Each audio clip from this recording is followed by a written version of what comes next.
Well, so I mean, I like, most of your listeners have probably, been on a health journey that, I guess started with the standard American diet. If I guess you're from the West, then it moved to keto and then vegan, and then I was like, hey, you know what? None of this is working. Let's try anti-dieting. Like I don't care what you're telling me about. I'm just gonna follow my body feel. You know what? And I found that that didn't really work either. And Mm, so far, the only thing that has actually really worked for me was, more of a carnivore, animal-based hmm kind of lifestyle. And I've just been, following the work of, Paul Saladino, after reading the Carnivore Code, and then, I kind of got into the whole Ray Peat and, George Dinkoff. I'm not sure, if your listeners are familiar, but, he really has a way of breaking down repeat information that's yeah. just, very consumable. So, I mean, my question on the, this health journey is, I've realized that most everything that was wrong, I guess, if you want to put it that way, from trying the standard American diet and vegan has kind of turned around. And not really the only persistent symptom, I guess, if you want to call it that, that I have are, eye floaters. hmm So I was, I've been toying around with, changing my level of carbohydrates, changing my level of, you know, fats and proteins and whatnot, and really just trying to hone in on what is going to fix these eye floaters for me. Yeah. So, I mean, I guess my question would be, do you think that that's more carbohydrates or more, proteins and fats in the form of animal-based foods? I mean, also, you can assume that I've gotten, my fair share of organs in Yeah. from, heart and soil and whatnot. I'm currently taking beef organs, whole package, and I'm looking to add some more. If maybe you guys had some recommendations. But I've completely gotten alcohol out of my diet for a few months now. I know that things like marijuana are kind of coming into the mainstream, but I'm saying, hey, let's get that out of my life too. Yeah. So none of that either. I kind of like I was like, hey, let's just delete everything. So like coffee went out of my life, but I pretty much that's the only thing that I've introduced back into my diet. I've realized that that helps with digestion and hmm whatnot. So I mean, I'm pretty well on the the information front, but I'm just looking for that little extra bit that's gonna help me realize like actual radical health. Is what these eye flutters they seem to be persistent, and you know what they've certainly gotten better after becoming more animal based, I guess. But maybe if you had some suggestions, I can like kick it to the curb really. Yeah, thank you, Matt.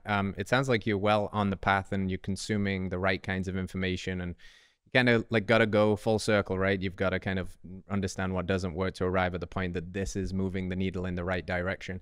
And I think that the fact that you're consuming, organs in an animal-based diet and you're running this N of one experiment on your carbohydrate levels is a wonderful thing, to stay curious and to really eliminate certain foods and then add them back in and see how they're going. This is something we absolutely support here at Radical Health because everybody's an individual and everybody's going to respond to different things slightly differently. But I'm going to kind of come at this a little bit out of left field here and maybe surprise you and not focus on it from a nutritional perspective for a minute. I'll hand that over to Brian and actually look more so at a lifestyle because we don't fully know with, certainty what causes eye floaters. It could be numerous things. It might be something you need to get checked out professionally. It certainly could be something that's going on nutritionally. But I'm very curious as this seems to become a growing problem for people, how much of this is influenced through lifestyle. I mean, if you think about it for a second, how long now we're spending each day staring at screens, for example. I don't know what you do for work and I don't know what your relationship to that is, but it can be common or not uncommon rather for people to be staring at screens for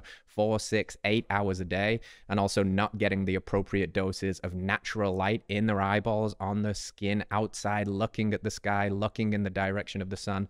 When they do go outside in the sun, they cover up, right? They wear sunglasses and this disrupts the natural light spectrums.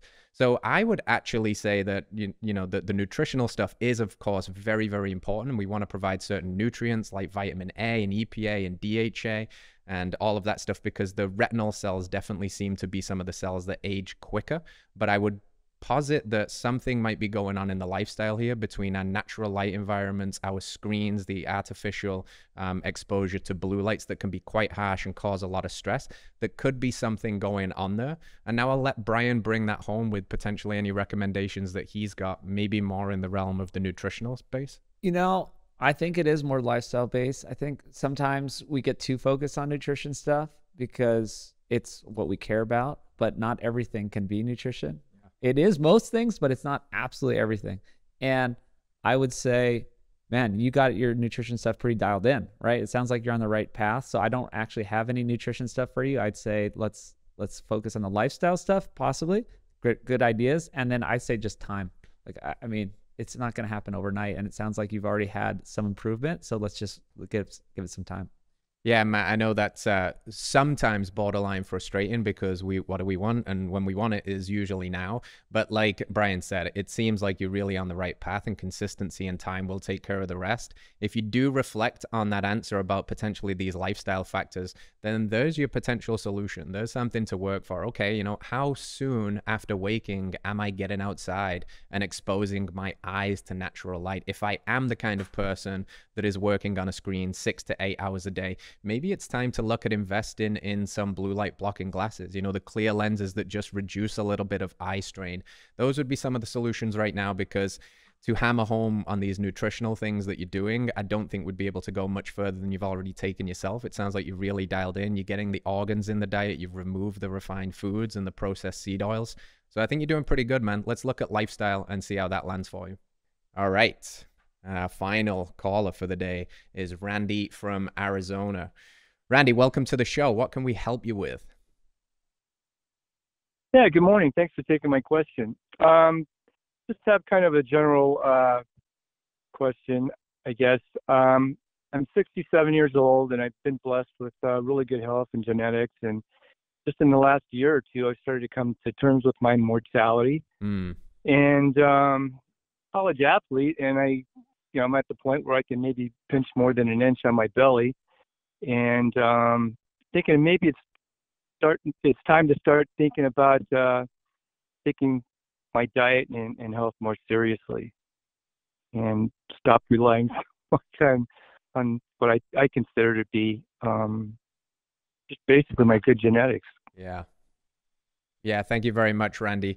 There's an old Chinese proverb, you've probably heard it: the best time to plant a tree was 20 years ago, and the next best time is now. So I'm really celebrating you for just deciding that it's never too late to get healthy, and it's never too late to reclaim your radical health, even at 67 years old. I'm sure you want to age gracefully and healthy and vibrant and do all of that fun stuff. So you're in the right place, my friend. So that where I want to go immediately with this is looking at the first 2 steps of our 7-step pyramid, which is essentially, are we eating organs first? Right? It's a low-hanging fruit behavior to kind of clear up nutrient deficiencies. At 67 years old, if you've been just relying on your genetics and being this athlete and just kind of not paying that much attention to your food, I think it's pretty safe to say that you've probably experienced exposure to a lot of seed oils over your lifetime, a lot of refined foods, a lot of gluten, a lot of non-organic compounds, etc. And that can rob you of nutrition. It can create a state of inflammation internally, which can slow the metabolism down. You referred to, pinching an inch. This stuff catches up with us, right? So the 1-2 combination of adding in those organs so that you can clear up nutrient deficiencies and really kind of rev up those internal engines again, so you have the energy to get back into your athletic background, get back into moving, walking, hiking, whatever it is that you love to do, with the second step and removing the processed foods. I think if you hit these 2 pieces, you're going to feel immediately better straight away. Almost within days, you're going to notice a more vitality and youthful energy coming back into your life. So removing those packaged foods that we were talking about with Brian, the things that can sit on the shelves for decades, the things that are just not really, nutritionally dense because they're not really coming from nature. So at this point, I want to hand it over to Brian to see what he would add to that. There's our low-hanging fruit. And then what would you add there, Brian? Well, I want to ask about your diet right now, because I think people know what they're eating that's wrong. So what are the biggest problem foods you're eating, and what is your diet like? Yeah, well, I have to say probably my weak spot is maybe pastries. just terrible, I know. But Mhm. I eat healthy. I enjoy a good salad. I'm not afraid to order a salad when I go out for dinner, and I I I like breads, and I guess the starches I'm kind of addicted to maybe, and I need to maybe wean myself off of those. And what is your meat So, intake like? but yeah, I'm not afraid to eat meat. I enjoy steak and hamburgers, but I'll be honest, the idea of organs, I think I've been probably programmed to be a little squeamish about that. And maybe it's time to take a look at that and see what kind of benefits might come from that. Yeah, well, it sounds like, I don't want to be rude, but it sounds like you're kind of just eating the standard American diet. You're eating pastries, you're eating the bread, everyone likes to eat meat, once in a while, but it doesn't sound like you're making it a priority like we do around here. And then the organs too. Yeah, I mean, I wasn't crazy about organs 5 years ago, and then now they're part of my life. So it is a journey, and there are ways to make them, easier to eat. I mean, the easiest way, I guess, just to plug you guys, is just taking a pill, right? There are other ways, though. I don't like to immediately resort to pills, and you can sneak it into ground beef. If you like burgers, maybe you can get some liver in the burgers or stuff like that. But yeah, definitely sounds like you've been relying on genetics, and you should be looking at making some pretty radical changes.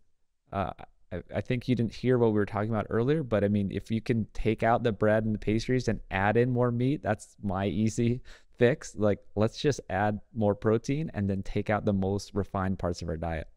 You got anything else? Yeah, I think that takes most people most of the way, right? I think it's really this prioritization of real food, getting in those nutrient dense foods again, prioritizing protein, especially as you start to age. We start to see muscle loss creeping in, right? We start to see sarcopenia creeping in, and hearing your reflection on your current diet, it sounds like there is a lot of that processed food. And those pastries, albeit delicious, are basically the perfect combination of the refined carbohydrates, gluten containing most commonly, with the seed oils and with the inflammatory fats.